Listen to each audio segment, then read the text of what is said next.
आता सब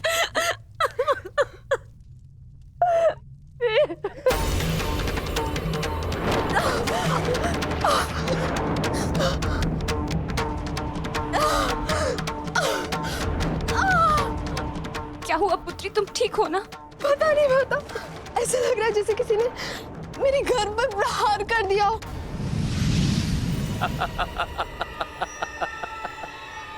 पांडवों के वंश का विनाश। अश्वत्थामा! ठहरो पांडवों, आज तुमने एक ब्राह्मण होने का धर्म त्याग दिया है। अश्वत्थामा, अपने इस दुष्कर्म के कारण आज तुम ब्राह्मण नहीं रहे, अपितु एक राक्षस बन गए हो।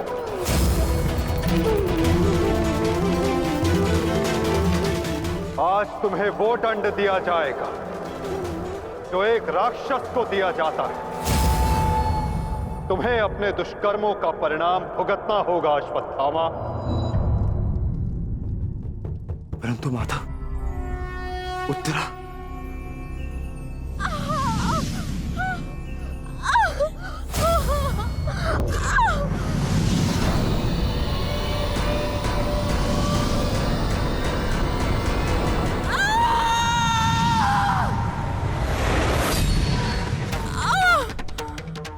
ब्रह्मास्त्र उत्तरा के गर्भ में प्रवेश कर चुका है पार्थ।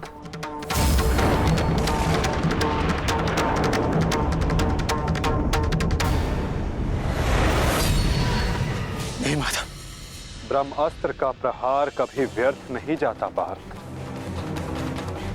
और उत्तरा की कोख में पल रहे नवजीवन के प्राणों पर यदि कोई संकट आया तो ये संकट केवल उसके प्राणों पर नहीं, उसके भविष्य पर नहीं, अपितु समस्त संसार के भविष्य पर आएगा पार्थ।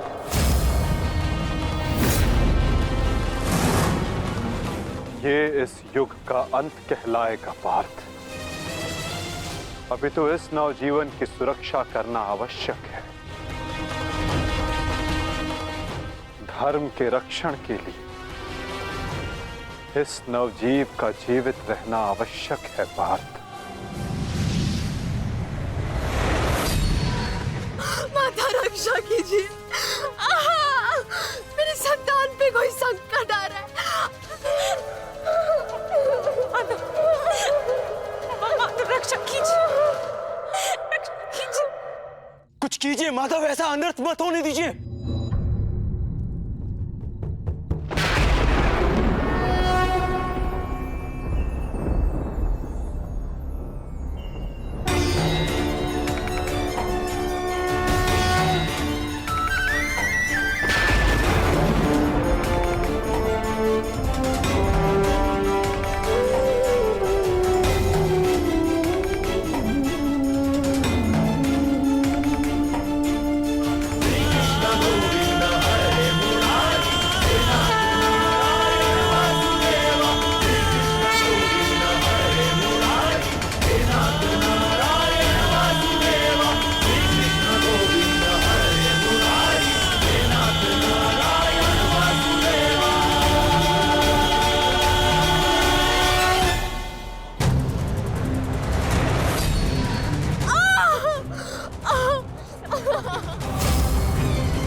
अभी ये बालक सुरक्षित है।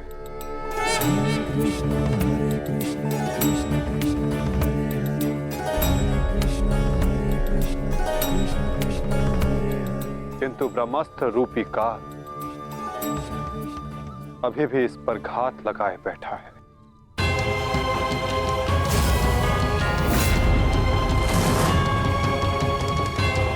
इसलिए मैं स्वयं इस बालक की सुरक्षा और इसका मार्गदर्शन करूंगा।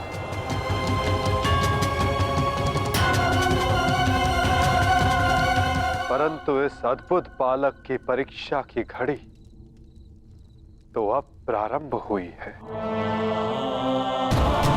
एक योद्धा की भांति इस बालक को इस संसार में जन्म लेना होगा, जो धर्म के मार्ग को प्रशस्त करेगा। एक योद्धा इस संसार में आने के पश्चात युद्ध लड़ता है, किंतु इस बालक को जन्म लेने के लिए संघर्ष करना होगा और जीवन की ये परीक्षा इसे स्वयं देनी होगी।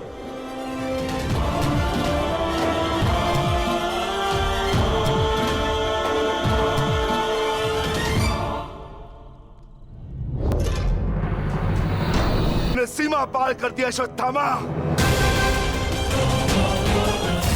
अब मैं तुम्हें जीवित नहीं छोड़ूंगा। सच्चा हो जा मरने के लिए अश्वत्थामा।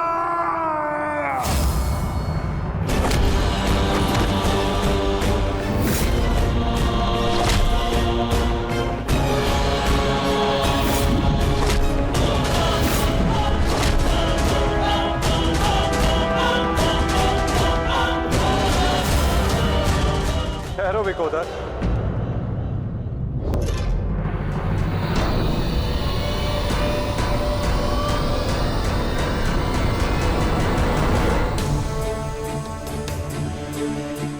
अश्वत्थामा तुम्हारा गुरु पुत्र है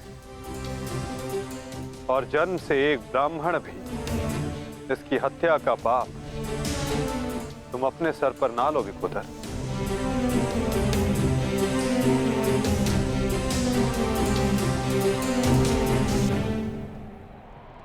किंतु माधव, इसने जो किया है वो क्षमा के योग्य नहीं। अवश्य पार्थ, अश्वत्थामा ने जो किया वो क्षमा के योग्य नहीं है। अश्वत्थामा को दंड अवश्य मिलेगा, ऐसा दंड कि आने वाला संसार सदा स्मरण रखे कि मूर्खता और खीज में किया गया कर्म सदा विनाशकारी सिद्ध होता है।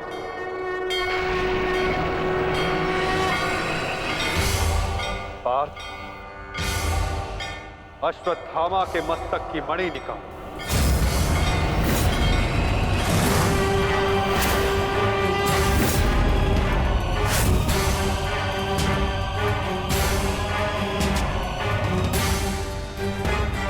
नहीं वासुदेव, आप ऐसा नहीं कर सकते। देना है तो मुझे मृत्युदंड दीजिए वासुदेव, परंतु ऐसा मत कीजिए। तुम वीर गति पाने के योग्य नहीं हो अश्वत्थामा। तुमने जो किया है उसका दंड तुम आजीवन भुगतोगे। पार्थ,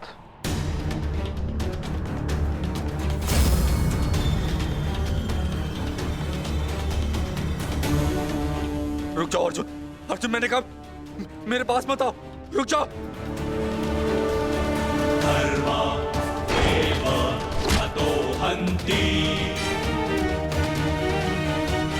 धर्मो रक्षति रक्षितः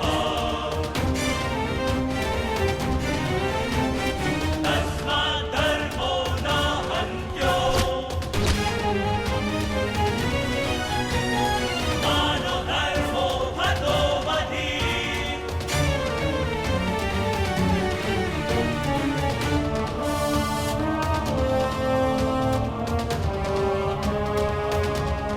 अर्जुन, नहीं अर्जुन, धर्मो रक्षति रक्षितः नहीं अर्जुन, नहीं अर्जुन, मानो धर्मो हतो बधि अर्जुन नहीं, नहीं अर्जुन, अर्जुन नहीं, नहीं अर्जुन, धर्मो रक्षति रक्षितः नहीं अर्जुन, नहीं अर्जुन, मानो धर्मो हतो बधि अर्जुन नहीं, वासुदेव क्षमा कर दीजिए।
मैं तुम्हें श्राप देता हूं अश्वत्थामा,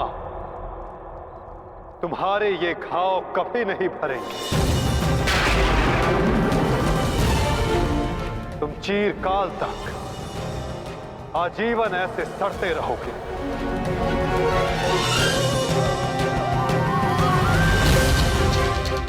ये घाव लिए तुम जीते रहोगे अश्वत्थामा, और कलयुग तक समस्त संसार को संदेश दोगे कि पाप का भार असहनीय होता है। नहीं नहीं नहीं नहीं नहीं वासुदेव, वासुदेव मुझे क्षमा कर दीजिए, मुझे मृत्यु दे दीजिए वासुदेव, परंतु ऐसा मत कीजिए। नहीं गुरुपुत्र, अब से तुम्हारा जीवन ही तुम्हारा दंड है।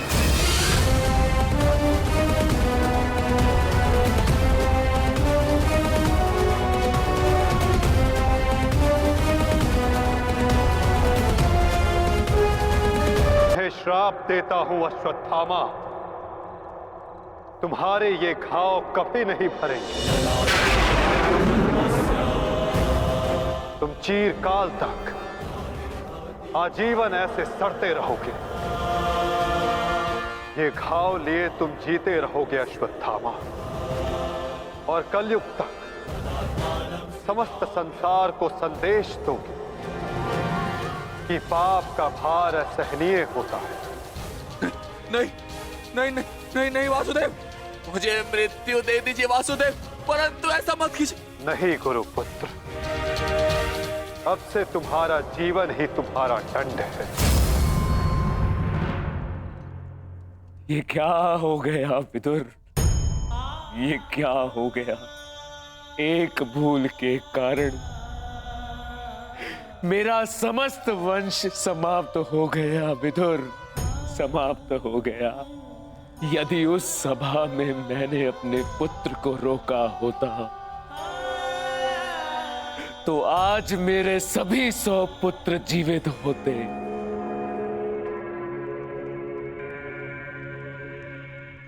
किंतु अब समय आ गया है पश्चाताप करने का। जाओ विदुर, और पांडवों को जाकर संदेश दो कि वो आकर अपना राज्य ग्रहण करें, और भीम से कहना कि वो मेरी सभा में आने से पूर्व वो मेरे समक्ष आए। मैं उस वीर से मिलना चाहता हूं जिसने अपनी प्रतिज्ञा पूर्ण करने हेतु मेरे 100 पुत्रों को काल की गाल में डाल दिया। जाओ विदुर, जाओ।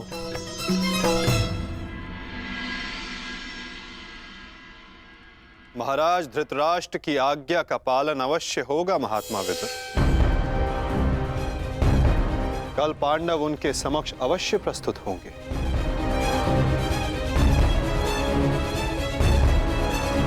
और विकोदर भीम भी।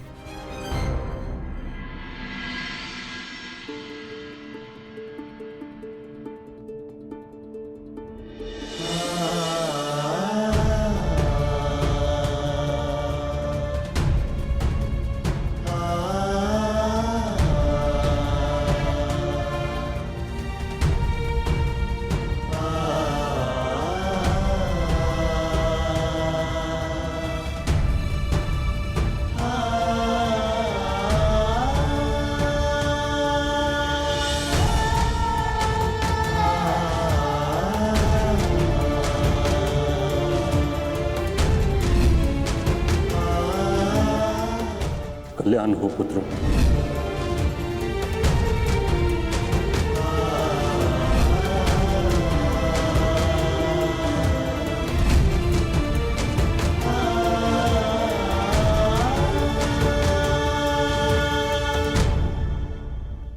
धर्मराज, समय की गति सर्प के समान होती है।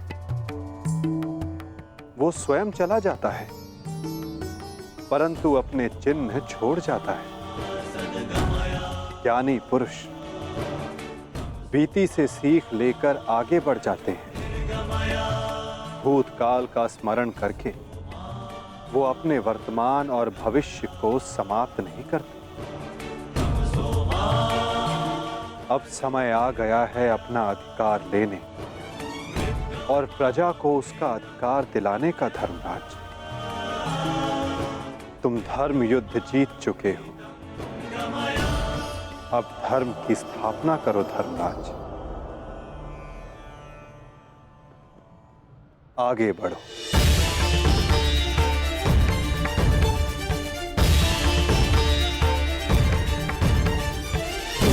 क्षमा क्षमोस्तेयम् शौचमिन्द्रिय निग्रहा। क्षमा क्षमोस्तेयम् शौचमिन्द्रिय निग्रहा। निर्विद्या सत्यं क्रोधो दशकं धर्मलक्षणम्। स्वागत है सम्राट। महाराज धृतराष्ट्र आप सभी की प्रतीक्षा कर रहे हैं। दशकं धर्मलक्षणम् दशकं धर्मलक्षणम्। ठहरो सैनिक।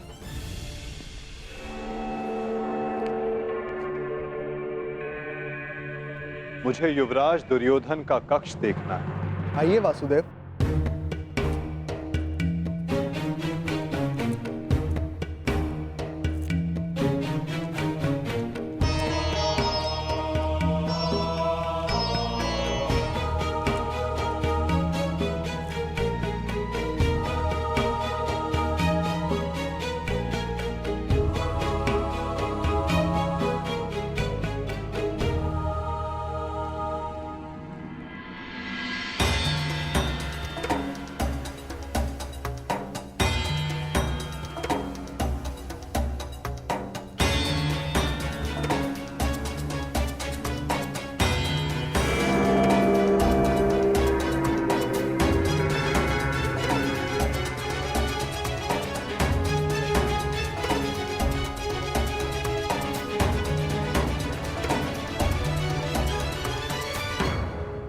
इस लो प्रतिमा का उपयोग युवराज अपने युद्ध अभ्यास के लिए किया करते थे।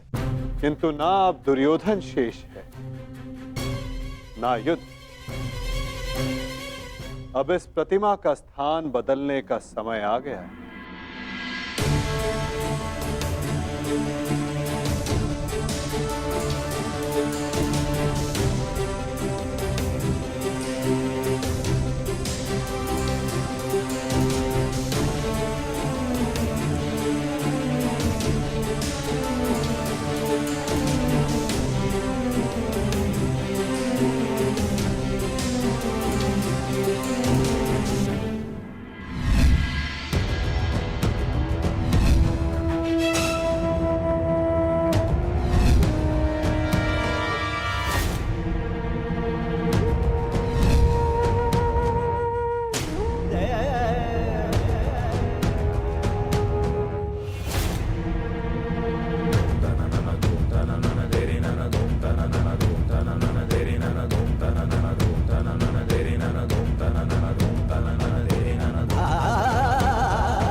वही सभा है जो भारत के सबसे वीर और महान महारथियों से सजी रहती थी, और आज ये रिक्त है। वो एक अशुभ दिन था, वो एक द्यूत सभा जो मेरे 100 भाइयों और उन सभी महारथियों के विनाश का कारण बनी। 100 नहीं, 101 101 भाई थे भ्राता भीम, कौरव और ज्येष्ठ कर्ण। सारी प्रतिज्ञाएं पूर्ण हो गई। यदि कुछ खाली है तो ये सभा। तुम सब विलाप ना करो।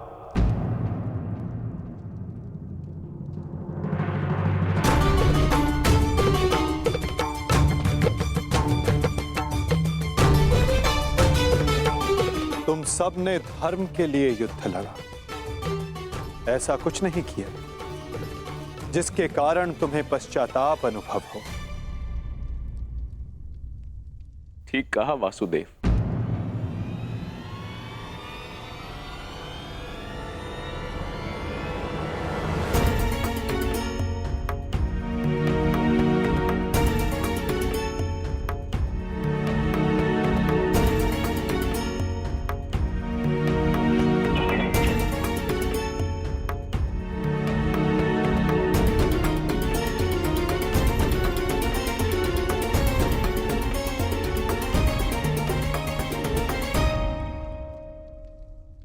पश्चाताप तो मुझे करना चाहिए। एक राजा का कर्तव्य होता है अपनी प्रजा को उन्नति के द्वार तक लेकर जाना,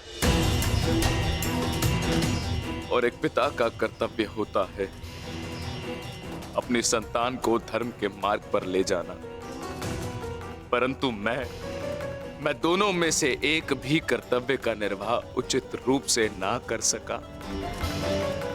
यदि आज ये सभा रिक्त है तो उसका कारण मैं ही हूं वासुदेव। भीम, तुमने मेरे 100 पुत्रों का वध किया है, किंतु अब मुझे तुम्हारे भीतर अपने वो 100 पुत्र अनुभव होते हैं। पुत्र, एक बार, केवल एक बार एक अभागे पिता के आलिंगन में आ जाओ। मुझे ऐसा लगेगा कि मैंने अपने सभी पुत्रों को अपने आलिंगन से लगा लिया है।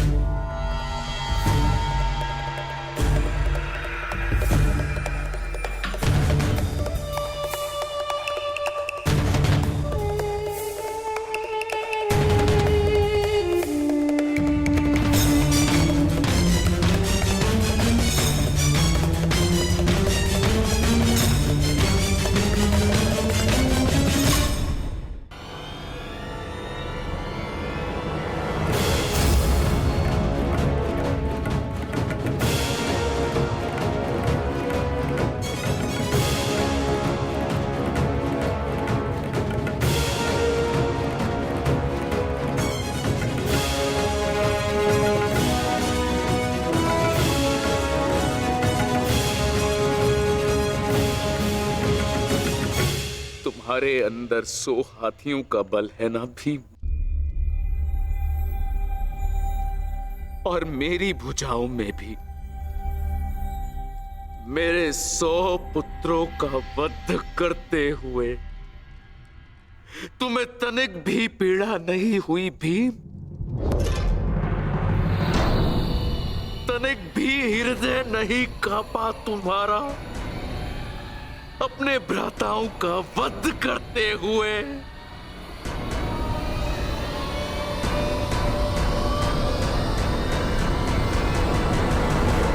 दुर्योधन, ये तुम्हारे लिए है पुत्र।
ये तुम्हारा अंत है भीम, अंत है, अंत है, अंत है।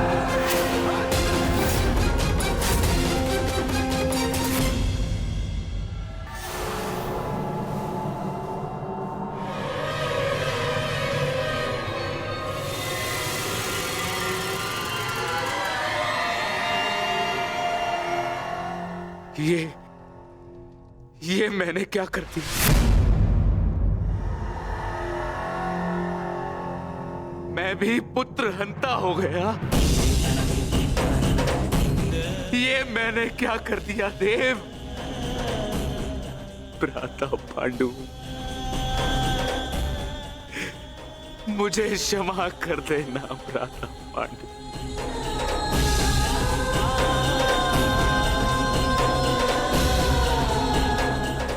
प्रतिशोध की ज्वाला ने मेरे विवेक को हर लिया, क्षमा कर दो मुझे।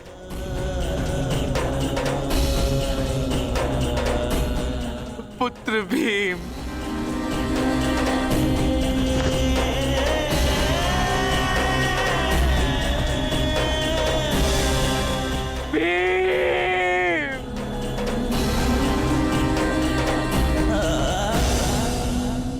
आपने उचित कहा महाराज। जब मनुष्य का विवेक हर जाता है तो उसके पांव स्वतः ही पाप की ओर बढ़ जाते हैं। किंतु अभी समय नहीं आया है महाराज कि आप अपने भाई से क्षमा मांगे। आपके पुत्र विकोदर भीम अब भी जीवित हैं।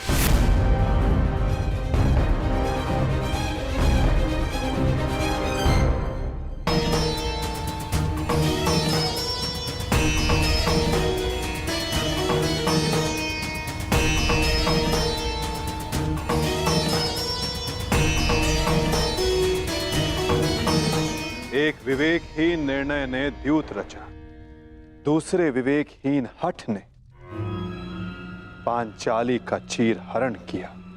ये विवेकहीनता ही तो थी महाराज जो महाभारत का बीज बना। नारायणं नमस्कृत्य नरं चैव नरोत्तमं प्रतिशोध की अग्नि शत्रु से पूर्व स्वयं को जलाती है। अपने मन को शांत कीजिए। आप अभी पुत्रहीन नहीं हुए हैं। आपके 5 पुत्र अभी जीवित हैं।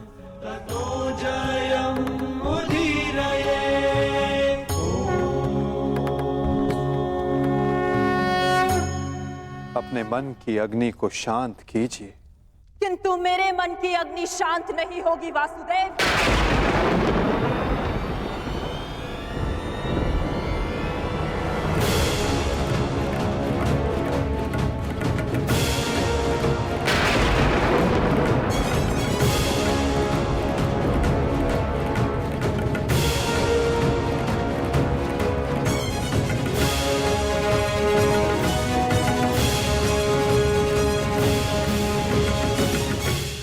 छल से मेरे सभी पुत्रों को मरवा डाला वासुदेव।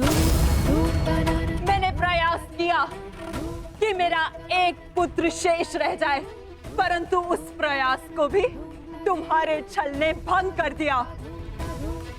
श्री बलराम को भी अपने कपट में उलझाकर मौन करवा दिया तुमने, परंतु इस माता की ममता अब मौन नहीं रह सकती। तुम्हारे छल से मेरे कुल का नाश हुआ है वासुदेव। मैं तुम्हें श्राप देती हूं कि जिस प्रकार तुमने मेरे कुल का अंत किया है, उसी प्रकार तुम्हारे कुल का अंत भी होगा।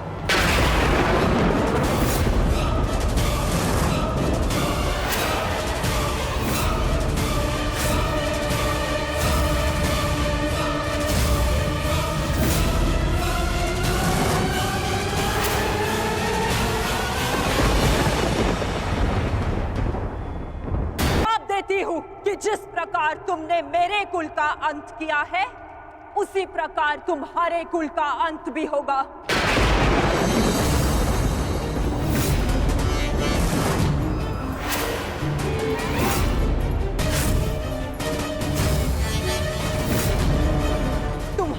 कुल भी ऐसे ही आपस में लड़कर नष्ट हो जाएगा।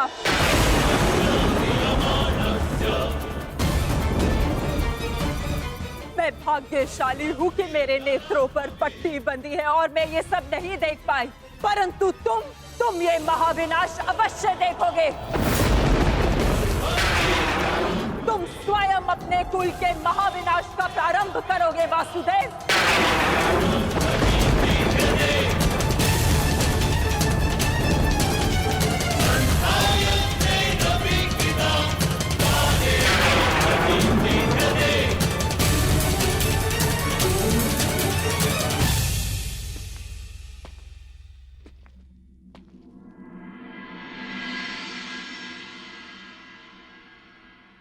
जिस प्रकार एक प्रसन्न माता का आशीष संसार में कोई नहीं रोक सकता, उसी प्रकार एक दुखद माता का श्राप संसार में कोई नहीं टाल सकता।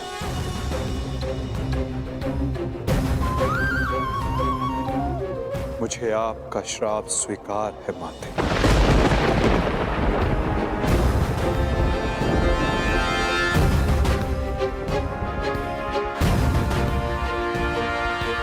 किंतु क्या आपको ज्ञात है कि इस युद्ध का सत्य क्या है? क्या आप जानती हैं कि इस महाविनाश, इस महायुद्ध का वास्तविक रूप क्या है? मेरे साथ चलिए माता, उस कुरुक्षेत्र की रणभूमि पर जो इस महाविध्वंस, इस महाभारत की साक्षी बनी है।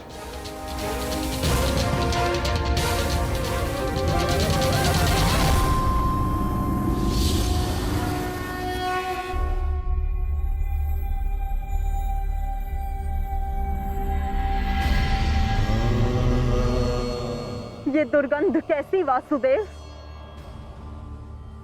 ये दुर्गंध उन वीरों के शवों की है जिन्होंने इस महायुद्ध में अपना बलिदान दिया है माता, परंतु जिन्हें अंतिम संस्कार का अवसर भी न मिला।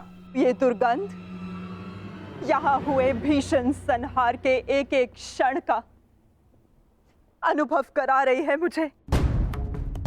तुमने छल से मेरे एक एक पुत्र का वध कराया है वासुदेव। अपने दिए गए श्राप पे मुझे कतई भी पश्चाताप नहीं है।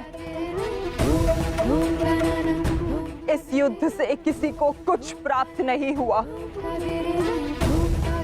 ये युद्ध सबके लिए दुर्भाग्य ही साबित हुआ है और तुम्हारे लिए भी ये दुर्भाग्य ही साबित होगा।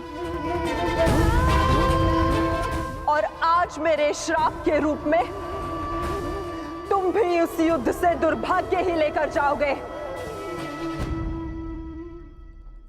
जब आप मुझे अपराधी मान ही चुकी हैं, जब आप मुझे दंड दे ही चुकी हैं, तो आप मेरा कोई स्पष्टीकरण भी स्वीकार नहीं करेंगी माता।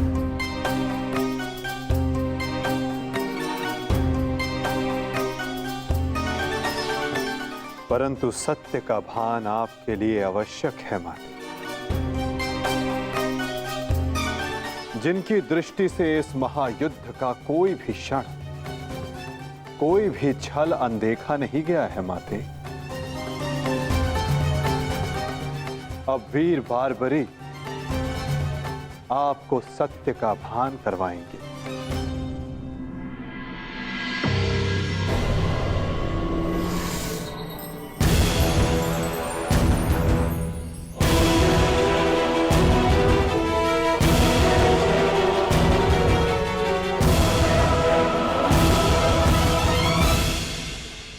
अब आपके समक्ष वीर बारबरीक है गांधार पुत्री, जो आपके पौत्र भी हैं, जो इस युद्ध के एकमात्र दर्शक हैं।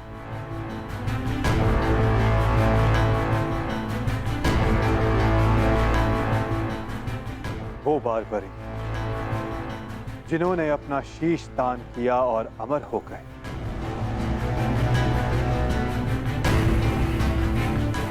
अब वही आपको सत्य का ज्ञान करवाएंगे।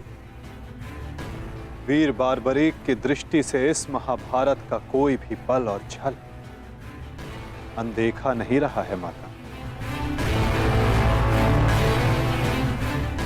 अब बार्बरीक आपको सत्य बताएंगे। पुत्र बर्बरिक, तुम स्वयं बताओ, क्या वासुदेव ने छल से मेरे पुत्रों का वध नहीं करवाया है? यदि तुमने इस युद्ध का एक एक क्षण निष्पक्ष होकर देखा है तो बताओ, कौरव वंश के वट वृक्ष महामहिम भीष्म, जिन्हें इच्छा मृत्यु का वरदान था, क्या वासुदेव ने उन्हें अपने छल से धराशाही नहीं करवाया है? क्या वासुदेव ने द्रोण पुत्र अश्वत्थामा की मृत्यु का छल रचकर आचार्य द्रोण का वध नहीं करवाया है? क्या मेरे पुत्र दुर्योधन की रक्षा कर रहे उसके मित्र कर्ण को छल से नहीं मरवाया है वासुदेव ने?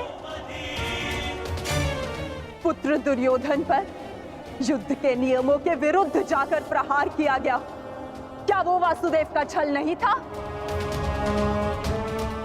मेरे समस्त 100 पुत्रों के वध का कारण केवल वासुदेव है। क्या ये भी सत्य नहीं है बार्बरिक?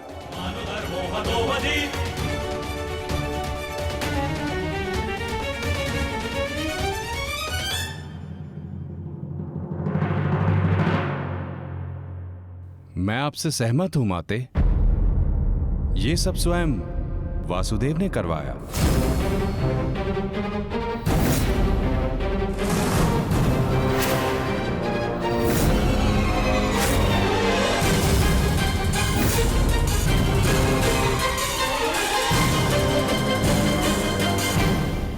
परंतु माते, आप किन 100 पुत्रों की बात कर रही हैं?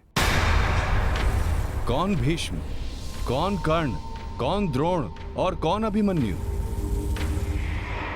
सत्य तो यह है माते कि कुरुक्षेत्र में कोई था तो केवल एक पुरुष, वासुदेव कृष्ण।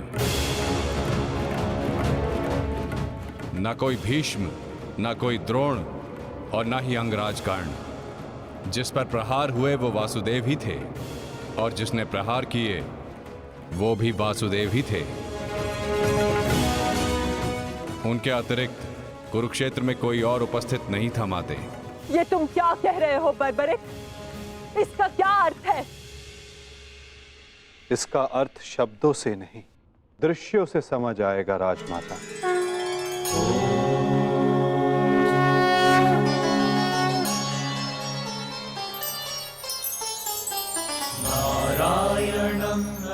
इस युद्ध के प्रारंभ से अंत तक हर प्रहार मैंने किया और हर प्रहार मैंने ही सहा।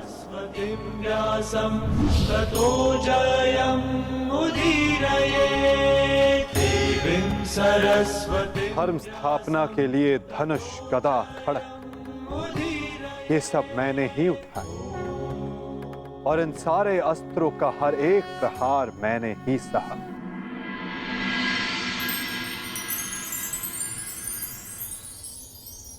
बाण चलाने वाला मैं ही था। पितामह!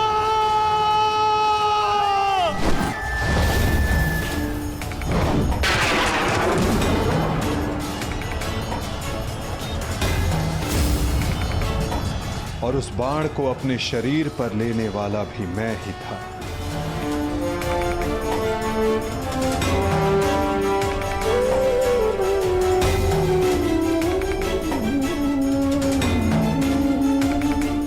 महामहिम भीष्म के रूप में भी मैं ही था और अर्जुन के रूप में भी मैं ही था। और सरशैया पर लेटने वाला भी मैं ही था। अभिमन्यु बनकर चक्रव्यूह मैंने ही तोड़ा।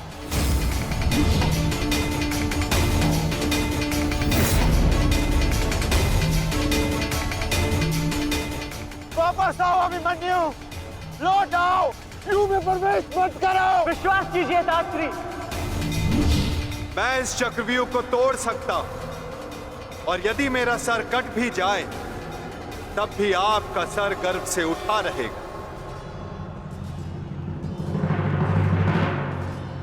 और उस दिन मुझे ही घेर कर मारा गया।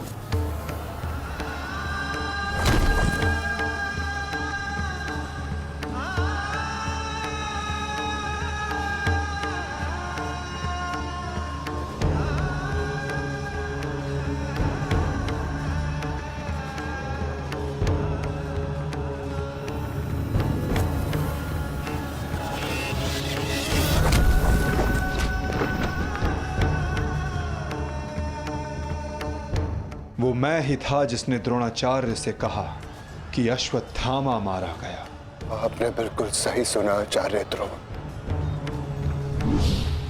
अश्वत्थामा मारा गया। द्रोणाचार्य के रूप में अस्त्र त्यागने वाला भी मैं ही था।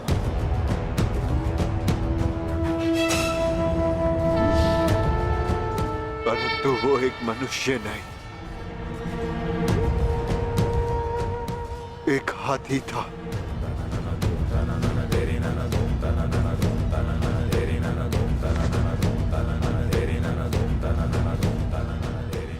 अश्वत्थामा! और दृष्टद्युम्न बनकर मैंने ही स्वयं पर प्रहार किया।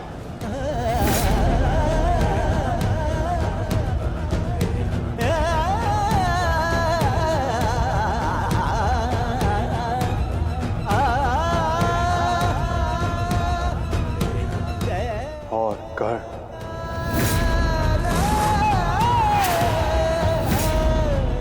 कर्ण के रूप में मैंने ही अपना कवच अपने शरीर से अलग किया।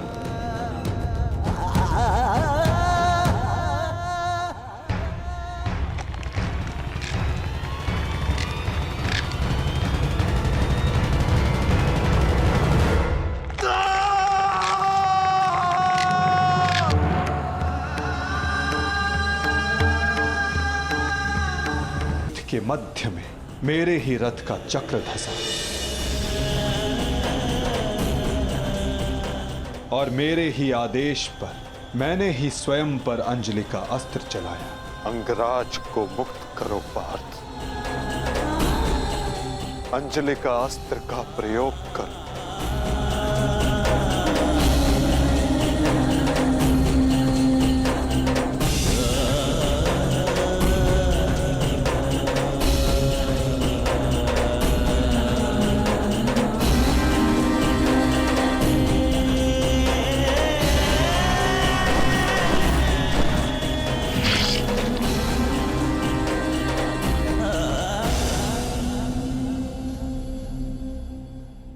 दुर्योधन के रूप में मेरी ही जंघा पर प्रहार करके मेरा ही अंत किया गया।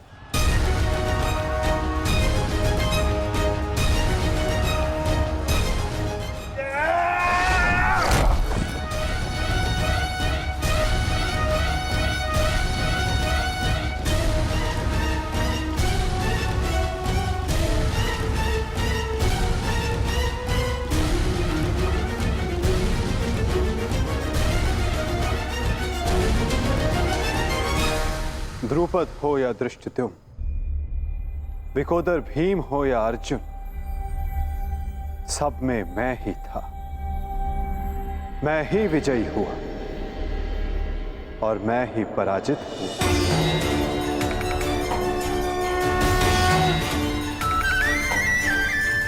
सबसे अधिक प्रहार मैंने की,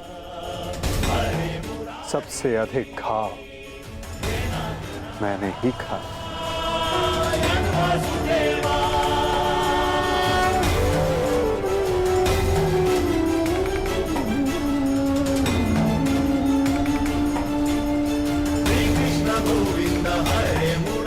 18 दिनों के इस महासंहार हर बार मृत्यु मेरी ही हुई।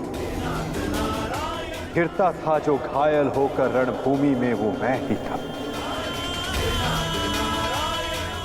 अश्वत्थामा के अंगों से रक्त पीप श्वेत बनकर मैं ही युग युगांतर तक भटकूंगा। जीवन मैं तो मृत्यु भी मैं ही। श्राप तुम्हारा स्वीकार है माते।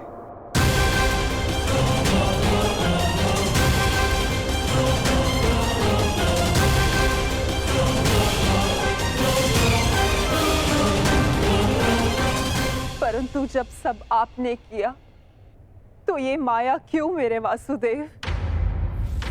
आप सब एक क्षण में ठीक कर सकते थे, तो फिर ऐसा आपने क्यों नहीं किया? फिर उन प्रतिज्ञाओं का क्या होता माते, जो सबने ली थी? उन अपराधों के दंड का क्या होता, जो सबने किया? उन कष्टों का पुरस्कार क्या होता, जो धर्म ने सहे? उस सीख का क्या होता, जो इस युद्ध में हुए हर मृत्यु से मानव जाति को मिली, और जो संसार में प्रलय आने तक उनका मार्गदर्शन करेगी?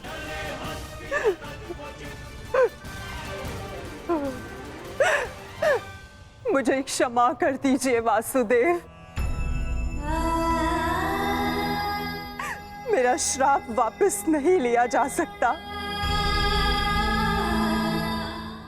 परंतु क्षमा अवश्य मांगी जा सकती है वासुदेव। अपने पुत्र मोह में खोकर मैं उचित और अनुचित का भेद भूल गई थी। मुझे क्षमा कर दीजिए केशव कि उस हो रहे अधर्म के विरुद्ध ये गांधारी अपने स्वर ना उठा पाए। क्षमा कर दीजिए।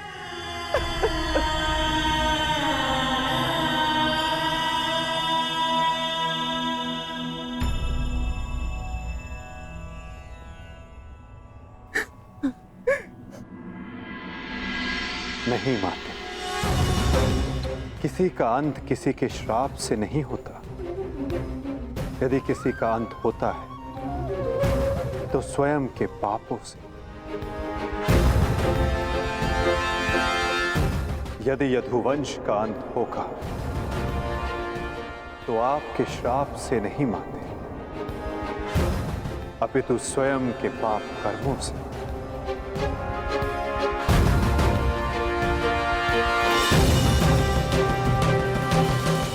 जब जब समाज में अपराध बढ़ेगा, एक महाभारत सामने आएगी। अपने ही अपनों को काटेंगे, कभी कुरुक्षेत्र में तो कभी द्वारका में।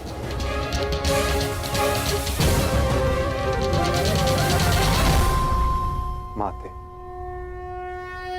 यदि आप कुछ करना चाहती हैं तो अपने मन के इस प्रतिशोध की अग्नि को शांत कीजिए और पांडवों को आशीष दीजिए। युधिष्ठिर का राज्य अभिषेक करवाइए और धर्म स्थापना में आपका ये योगदान और आपका आशीष आवश्यक है माते।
युधिष्ठिर की, सम्राट युधिष्ठिर की, सम्राट युधिष्ठिर की,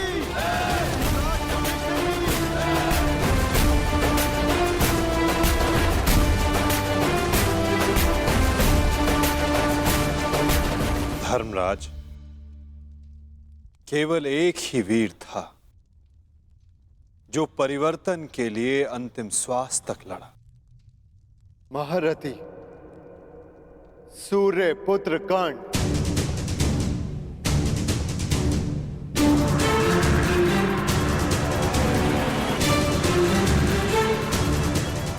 सदैव अपने ज्येष्ठ के परिवर्तन के स्वप्न का आदर और सम्मान करना धर्मराज।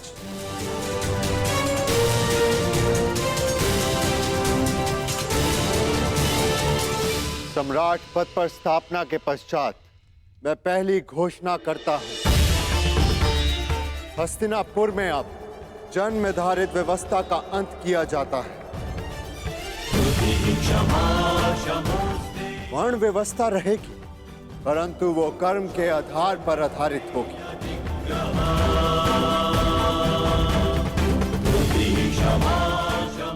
सूत हो या शूद्र हो, सबको शिक्षा का समान अधिकार दिया जाएगा और योग्यता के आधार पर काम, सम्मान और समानता का अधिकार सबको दिया जाएगा।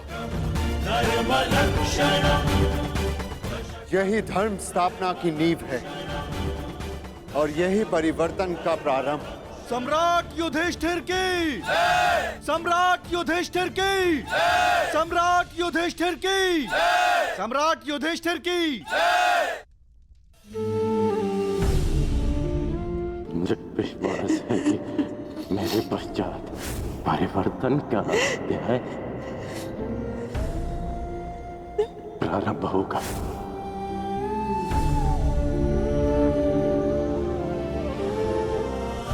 देख रहे हो राधे,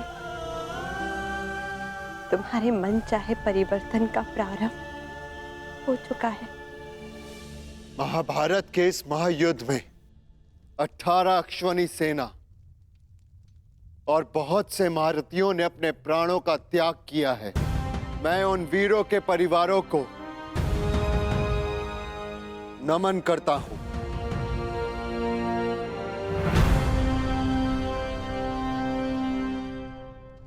मैं सम्राट युधिष्ठिर ये आदेश देता हूं, युद्ध में सम्मिलित प्रत्येक सैनिक के परिवार को आर्थिक सहायता दी जाएगी।